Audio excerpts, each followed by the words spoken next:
आज मैं लेकर हाजिर हूं उन 3 महत्वपूर्ण राज्यों का सटीक और सबसे बड़ा चुनावी सर्वे, जहां होने वाले विधानसभा चुनाव हिंदुस्तान की राजनीति को एक नया मोड़ दे सकते हैं। महाराष्ट्र, हरियाणा और झारखंड, इन तीनों राज्यों में बड़ी फाइट है। महाराष्ट्र, हरियाणा में बीजेपी के सामने प्रदर्शन दोहराने की जबरदस्त चुनौती है, तो झारखंड में इंडी गठबंधन के सामने कांटे की टक्कर। तीनों राज्यों में क्या चुनावी बयार बह रही है और चुनाव के बाद क्या तस्वीर उभर सकती है, कौन से फैक्टर हैं जो बड़ा चुनावी उलटफेर कर सकते हैं और उन्हें लेकर जनता के मन में आखिर क्या चल रहा है, अगले 1 घंटे में मेट्राइज सर्वे का बिग पिक्चर आपके सामने हम नवभारत पर खोलेंगे। तीनों राज्यों में मेट्राइज ने 12 अगस्त से 5 सितंबर तक इस सर्वे किया है, जिसमें महाराष्ट्र का सैंपल साइज 38,830 है, हरियाणा का 21,647 और झारखंड का 24,330। मेट्राइज ने फील्ड सर्वे और टेलीफोनिक सर्वे के रैंडम सैंपलिंग के जरिए सारा डेटा जुटाया है। तो शुरुआत महाराष्ट्र के सर्वे से, जहां की राजनीति अक्टूबर 2019 में हुए विधानसभा चुनाव के बाद कई चौंकाने वाले मोड़ ले चुकी है। यहां दो फाड़ हुई शिवसेना है और एनसीपी भी, तो वहीं हाशिए पर खिसकती कांग्रेस भी है। वर्चस्व से लेकर विरासत तक की एक बड़ी लड़ाई छिड़ी हुई है महाराष्ट्र में, और जून में आए लोकसभा चुनाव के नतीजे बीजेपी के लिए कोई बहुत अच्छे नहीं थे। ऐसे में महाविकास आघाड़ी की उम्मीदें जोर मार रही, और इन सब के बीच सवाल यही कि महाराष्ट्र विधानसभा की बाजी कौन सी करवट लेने वाली। तो हम आपको बताएंगे अगले 1 घंटे में इन तीनों राज्यों के से जुड़े हुए आंकड़े, लेकिन उससे पहले भी आपको बता दें कि नवभारत और मेट्राइज के सर्वे में आज जो बहुत महत्वपूर्ण सवाल और बहुत महत्वपूर्ण और बहुत चौंकाने वाले जो खुलासे होंगे, उस पर चर्चा के लिए हमारे साथ कुछ खास मेहमान भी जुड़ेंगे।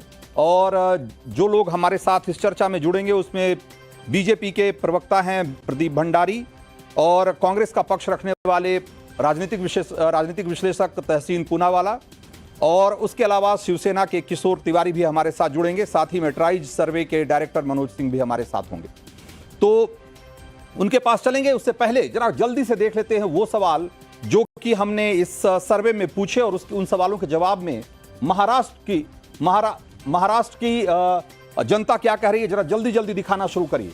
तो हमने सवाल किया कि सीएम एकनाथ शिंदे के कामकाज को लेकर आपका क्या मत है, और इस सवाल के जवाब में लोग क्या कह रहे हैं। करीब 40% यानी 39% लोग ये कह रहे हैं कि बहुत अच्छा है, और औसत कहने वाले लोग 23% हैं, और बिल्कुल अच्छा नहीं कहने वाले लोग 21% हैं। 17% लोग ये कह रहे हैं कि कह नहीं सकते कि कैसा है। अगर एक तरीके से देखें तो जो बहुत अच्छा कहने वाले और बिल्कुल अच्छा नहीं कहने वाले, अगर इसमें देखेंगे तो ये करीब करीब आधे हैं। बिल्कुल अच्छा नहीं कहने वाले बहुत अच्छा कहने वालों के मुकाबले आधे हैं। तो ये है सवाल नंबर 1। सवाल नंबर 2 जल्दी दिखाइए। महायुति के सीएम चेहरे की घोषणा अगर पहले कर दी जाए तो क्या होगा? लोग क्या सोच रहे हैं इस सवाल के जवाब में, जरा देखिए। 43% लोग ये मानते हैं कि ये बड़ा सकारात्मक प्रभाव पड़ेगा और खास करके महायुति के लिए अच्छा होगा। 30% लोग ये कह रहे हैं कि इसका नुकसान उठाना पड़ सकता है अगर चेहरा पहले अनाउंस कर दिया या चेहरे को पहले सामने ले आए तो, कि सीएम कौन बनेगा, और कोई खास असर नहीं होगा ऐसा मानने वाले लोग 18% हैं, और 9% ये लोग ऐसे भी हैं जो कि कह रहे हैं कि उन्हें पक्के तौर पे नहीं कह सकते कि इसका क्या असर होने वाला है। तो लेकिन इतना तो स्पष्ट है कि करीब करीब 43% लोग ये मानते हैं कि ये बीजेपी के लिए, या यूं कहें कि बीजेपी गठबंधन के लिए एक अच्छी स्थिति होगी अगर वो चेहरा पहले अनाउंस कर दें तो। सवाल नंबर 3, यही सवाल हमने एमवीए को लेकर, महाविकास आघाड़ी को लेकर भी हमने पूछा, और उस सवाल के जवाब में जरा क्या मिलता है, क्या नतीजे आते हैं, जरा देखिए। सकारात्मक प्रभाव पड़ेगा ऐसा कहने वाले लोग कह रहे हैं सिर्फ 29% हैं, और नुकसान उठाना पड़ेगा ऐसा मानने वाले लोग 43% हैं। यानी कि आंकड़ा एकदम पलट गया।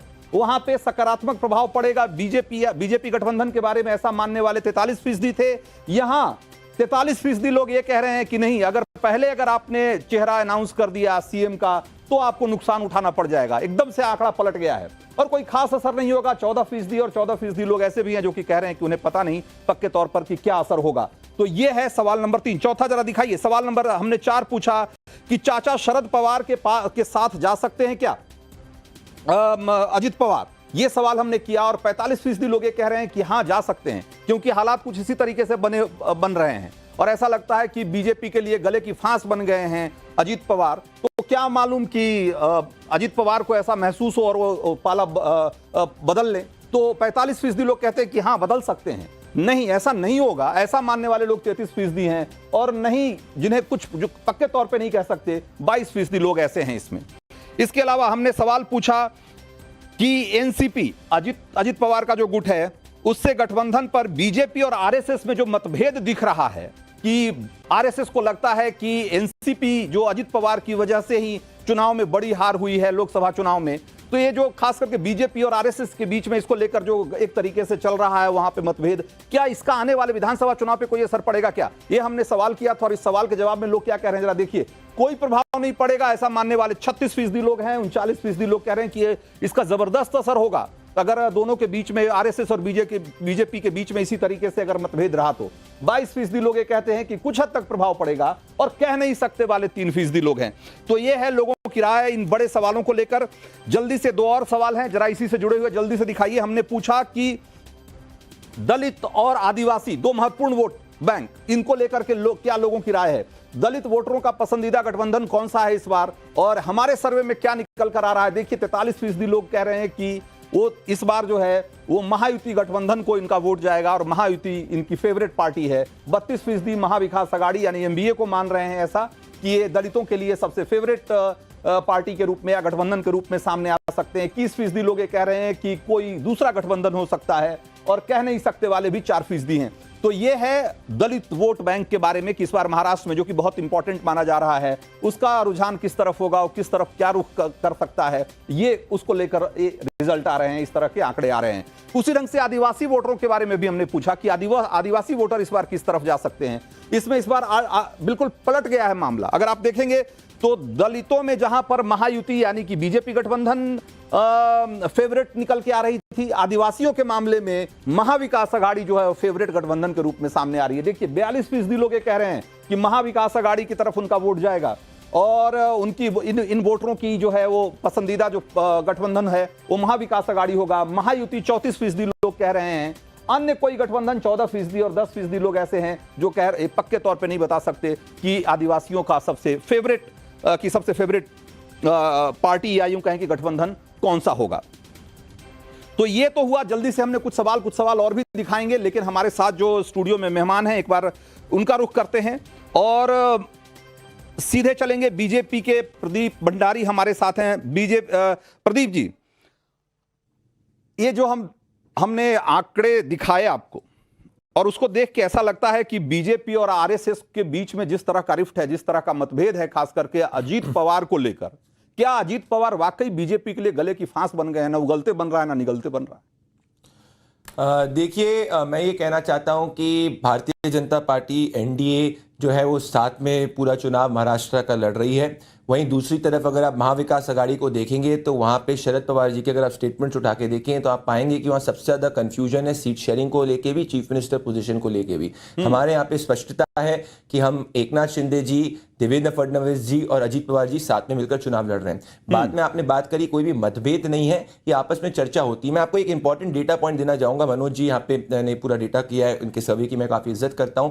अगर आप महाराष्ट्र को ओवरऑल देखेंगे, वोट को अगर 2024 को देखेंगे तो लगभग सिर्फ 2 लाख वोट्स का डिफरेंस है महाविकास आघाड़ी और एनडीए के बीच में। और अगर आप मुंबई में देखेंगे तो हम 2 लाख वोट एक्स्ट्रा है। तो ऐसा कुछ अगर कई जो यहाँ पे कहते हैं कि भाई बहुत बड़ा difference in all is there, that is not there. और वो जो 2 लाख वोट जिसमें महाविकास आघाड़ी आगे है उसमें भी दलित वोट्स का संख्या ज्यादा है। आपका सर्वे ये बता रहा है, आपके सर्वे के हिसाब से जो कह रहा है कि 43% जो दलित हैं वो इस वक्त जो है यूपी के साथ जा सकते हैं, एनडीए के साथ जा सकते हैं। अगर मैं इसको एक्स्ट्रापोलेट करता हूं 2024 के लोकसभा के रिजल्ट्स को ऑन दी विधानसभा, तो फिर हम कंफर्टेबली मेजॉरिटी मार्क को एनडीए क्रॉस करते हुए दिख रहे हैं। ठीक है, तो मेजॉरिटी मार्क के आसपास पहुंचेंगे, नहीं पहुंचेंगे, कितना आगे जाएंगे, कितना पीछे रहेंगे, वो सवाल तो है ही। उन आंकड़ों के पास भी हम पहुंचेंगे जल्दी ही। लेकिन जरा कांग्रेस का रुख करते हैं। हमारे साथ तहसीन पूनावाला हैं।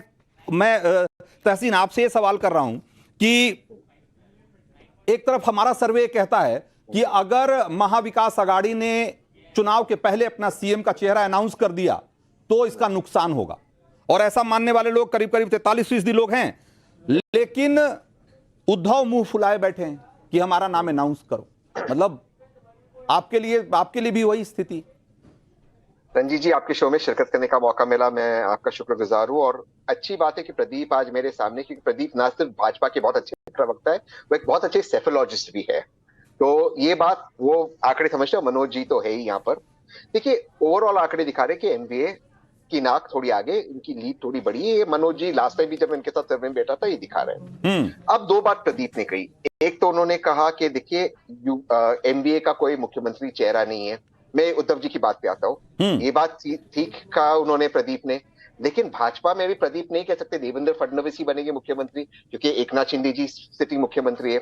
ये पहली बात है। तो ये जो कंफ्यूजन है ये दोनों गुटों में। दूसरी बात मैं बता दूं, सवाल जल्दी जल्दी करेंगे आज, और जवाब भी उतना ही फटाफट देना पड़ेगा। समय कम है, आंकड़े और सवाल बहुत ज्यादा हैं। फटाफट दूसरी चीज कह दूं, क्योंकि मैं कांग्रेस का वोटर हूं, कांग्रेस का सपोर्टर हूं, मैं ये बात बहुत स्पष्ट रूप से कह रहा हूं। और आपके सवाल को आगे बढ़ाते हैं, मैं नहीं मानता हूं उद्धव ठाकरे जी को सीएम डिक्लेयर करना चाहिए। जो सबसे बड़ी पार्टी बनेगी उसका चेहरा सीएम होगा। मैं सोचता हूं व्यक्तिगत तौर से क्यों नहीं नाना पटोले, और मैं सोचता हूं अगर भाजपा बने क्यों नहीं देवेंद्र फडणवीस। बहुत अच्छे मुख्यमंत्री थे वो। ठीक है, तो शरद पवार भी यही कह रहे हैं, शरद पवार भी यही कह रहे हैं। लेकिन उद्धव ठाकरे को लगता है कि भाई अगर चुनाव के पहले हमारा चेहरा अगर आपने अनाउंस नहीं किया तो ये ठीक बात नहीं होगी। और वैसे सीएम चेहरे को लेकर के लोगों की राय क्या है वो भी जरा एक बार जल्दी से देख लेते हैं। समय कम है इसलिए सवालों की तरफ जल्दी से बढ़ेंगे। हमने एक अगला सवाल पूछा था कि महाराष्ट्र विधानसभा चुनाव में आपके लिए सबसे महत्वपूर्ण मुद्दा कौन सा है। मुद्दा कौन सा सबसे बड़ा है जरा देखिए, जल्दी से दिखाइए।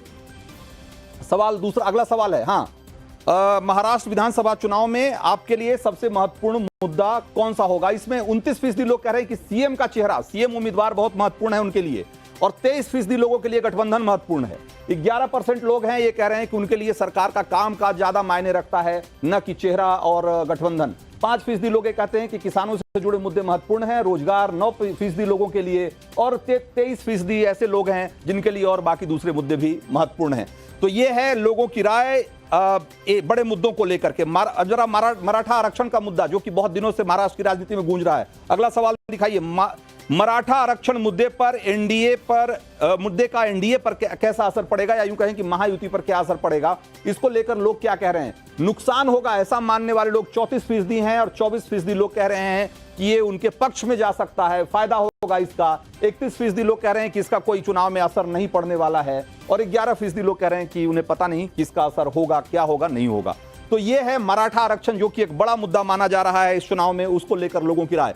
अगला सवाल दिखाइए। चुनाव में लाडली बहना योजना जिसकी बहुत चर्चा है, अगेन कहा जा रहा है कि ये गेम चेंजर हो सकता है, तो उसके बारे में लोग क्या कह रहे हैं। 58% लोग मानते हैं कि बहुत ज्यादा प्रभावी होगा, जैसा कि मध्य प्रदेश में हमने देखा था, जैसा उसी तरीके से हो सकता है कि ये इस चुनाव में भी, महाराष्ट्र के चुनाव में भी इसका बड़ा असर देखने को मिले।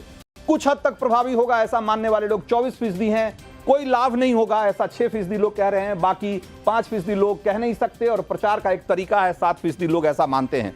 तो ज्यादा, मतलब आधे से ज्यादा लोग ये मानते हैं, करीब 60% लोग ये मानते हैं कि इसका बड़ा असर होगा।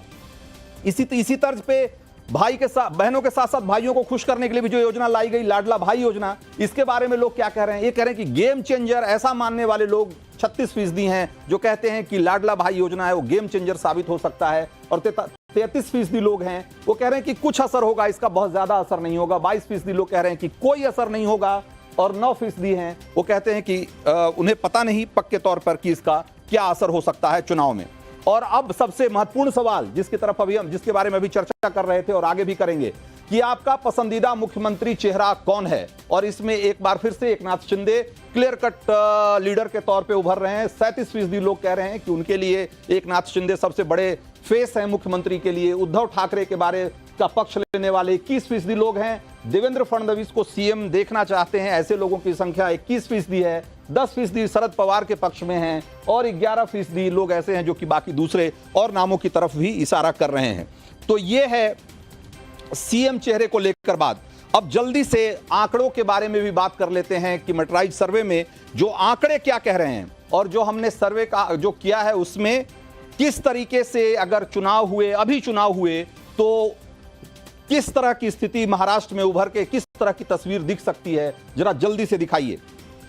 और ये हमारा सर्वे कहता है कि अगर अभी चुनाव होते हैं महाराष्ट्र में, तो जरा देखिए वोट का और ये सीटों का जो आपको हम वोट शेयर भी दिखा रहे हैं और सीट शेयर भी दिखा रहे हैं। तो महायुति को 45.8 यानी कि करीब 46% वोट मिलेंगे, और सीट मिल सकती है 137 से 152। यानी कि 137 से 145 जहां की बहुमत का आंकड़ा है, तो 137 से 152 के बीच में महायुति, महाविकास आघाड़ी 44%, 44.1% वोट के साथ 129 से 144 सीटें जीत सकती है और अदर्स के खाते में 3 से 8 सीटें जा सकती है और उन्हें 10.1% वोट मिल सकता है। तो ये है, अगर अभी चुनाव होते हैं तो इस तरह की तस्वीर महाराष्ट्र विधानसभा की आपके सामने उभर के आ सकती है। जरा आप जल्दी से एक बार ये भी दिखा दीजिए कि इसमें अलग अलग पार्टियों का किस तरह का आंकड़ा दिखेगा। तो अगर आप देखिए तो बीजेपी सबसे ज्यादा वोट शेयर के साथ 26% के वोट शेयर के साथ 83 से 93 सीट, शिवसेना जो शिंदे गुट है उसको करीब 42 से 52 सीट, उसके अलावा एनसीपी को जो अजित पवार गुट है उसको 7 से 12 सीटें मिल सकती है, कांग्रेस को 58 से 68 सीटें, जो शिवसेना उद्धव गुट है उनको 26 से 31 सीटें, एनसीपी को 35 से 45 सीटें और अदर्स को 3 से 8 सीटें, जैसा कि हमने पहले भी बताया। तो ये है पार्टियों का ब्रेकअप की अगर पार्टी वाइज अगर देखेंगे, अगर गठबंधन के नहीं बल्कि अलग अलग पार्टियों का अगर आंकड़ा देखें तो इस तरीके से विधानसभा की तस्वीर दिखाई दे सकती है। तो ये है मेट्राइज सर्वे का जो लेटेस्ट सर्वे है उसके हिसाब से ये आंकड़े हैं। अब फिर से एक बार वही सवाल, उसी सवाल का रुख करेंगे, जरा चलेंगे हम किशोर तिवारी के पास। शरद पवार नहीं चाहते कि शिवसेना के उद्धव ठाकरे का नाम सीएम के चेहरे के तौर पे अनाउंस किया जाए और उद्धव ठाकरे हैं कि वो मान नहीं रहे हैं। तो ये चुनाव के पहले मामला निबट जाएगा कि चुनाव में भी इसी रिफ्ट के साथ, इसी मतभेद के साथ आप लोग लड़ेंगे? हाँ देखो रंजीत, ऐसा नहीं है। हमारा एक लक्ष्य है, बीजेपी को जो उन्होंने महाराष्ट्र में जिस प्रकार की राजनीति की और जिस प्रकार का प्रशासन दिया, तो बीजेपी को सत्ता से दूर रखना और लोगों के जो जनमत है उसका सम्मान रखना। तो लेकिन एक बात है कि ये मसला हमारे चुनाव में नहीं रहेगा। लेकिन एक बात मैं क्लियर कर रहा हूं कि जिस प्रकार से उद्धव ठाकरे को मुख्यमंत्री पद से नीचे उतारा गया और उद्धव ठाकरे जी ने कोरोना काल में जो अच्छा काम किया, तो महाराष्ट्र की जनता चाहती है कि वो सीएम बने और उनका सीएम बनना तय है। अगर कांग्रेस या एनसीपी बार बार कहती है, यानी शरद पवार वाली एनसीपी कहती है कि जिनके एमएलए ज्यादा उनका मुख्यमंत्री बनेगा, तो ये मैसेज गलत जा रहा है। हाँ, मैं अभी क्लियर कर रहा हूं कि उद्धव ठाकरे को प्रोजेक्ट करना यह बहुत अच्छा है। अब क्योंकि मैं यहाँ पर एक बात बता रहा हूं कि जो मेट्राइज का सर्वे है या मनोज सिंह ने जो बताया है, तो महाराष्ट्र में कांटे की टक्कर है। ये बात तो लोकसभा में इतनी सीटें आने के बाद महाविकास आघाड़ी को 168 सीट पर ही उनकी लीड थी। तो मामला तो कांटे का है, लेकिन मामला मुद्दों पे रहेगा।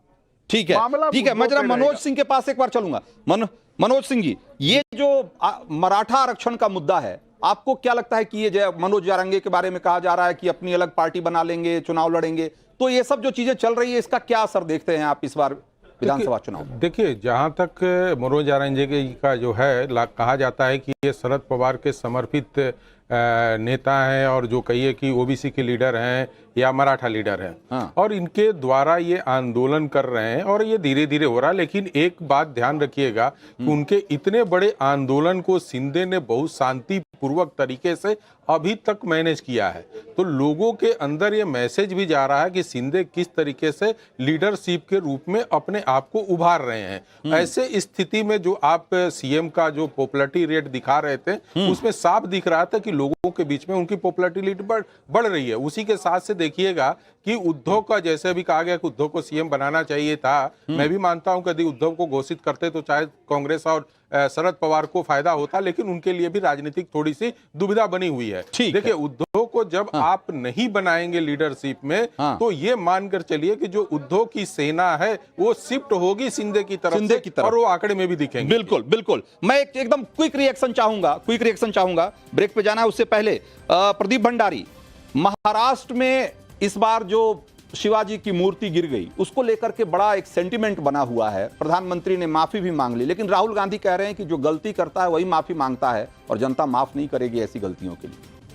देखिए, मैं आपके सर्वे के हिसाब से जानना चाहूंगा, और अगर आपके सर्वे को देखेंगे तो मैं कहूंगा कि ये कंजर्वेटिव एस्टिमेट है, क्योंकि जो महिला वोटर है, कोई भी आप हिंदुस्तान के इलेक्शंस को उठा के देख लीजिए, पिछले 10 सालों के हमेशा महिला वोटर स्विंग वोटर है। और जो हमारी लाडली बहना, जो हमारी लाडली लड़की स्कीम है, उसमें अगर आप ऑब्जर्व करेंगे कि जो महिलाएं हैं वो मेजर बेनिफिशियरीज हैं। 50% इलेक्टोरेट कोई भी इलेक्शंस के अंदर विमेन होती है। तो अगर ओवरऑल मैं देखना चाहूंगा, जितने कांटे की टक्कर दिखा रही है इसमें, अगर 60-65% विमेन वोट हमको पड़ जाता है तो हम ये इजीली इलेक्शन को निकाल लेंगे। और आप नॉन कॉन्फिडेंस इसी तरीके से देख सकते हैं। रंजीत जी 10 सेकंड लूंगा कि पैनल पे ही कोई उद्धव ठाकरे को यूनानिमिटी नहीं है चीफ मिनिस्टर डिक्लेयर करने की। अगर आपके सर्वे के मैं देवेंद्र फडणवीस और एकनाथ शिंदे के अगर आंकड़ों को भी जोड़ दूं, लार्जर लेवल पे अगर थोड़ा सा एरर हटा दूं, तो वो 45% क्रॉस कर जाता है। ठीक है, लेकिन वोट शेयर में 1% के आसपास का अंतर है। ये सीट में कितना बड़ा फर्क पैदा कर सकती है? हमारे सर्वे के हिसाब से तो ये लग रहा है कि अगर मिनिमम सीटें जो 137 में से 152 का जो हमारा आंकड़ा है, तो अगर 37 सीटें भी, अगर 137 भी मिलती है तो अदर्स वगैरह लेकर के सरकार बनाने की स्थिति में है। लेकिन एमवीए को अपना बेस्ट प्रदर्शन करना पड़ेगा हमारे सर्वे के हिसाब से। 144 सीट तब जाकर के वो बहुमत के आंकड़े के करीब पहुंच पाएंगे 145 के। तो ये क्विक ब्रेक के लिए रुकते हैं, ब्रेक के बाद लौटेंगे तो हम आपको ले चलेंगे हरियाणा और झारखंड और देखते हैं कि वहां किस तरह की तस्वीर उभर कर आ रही है सामने।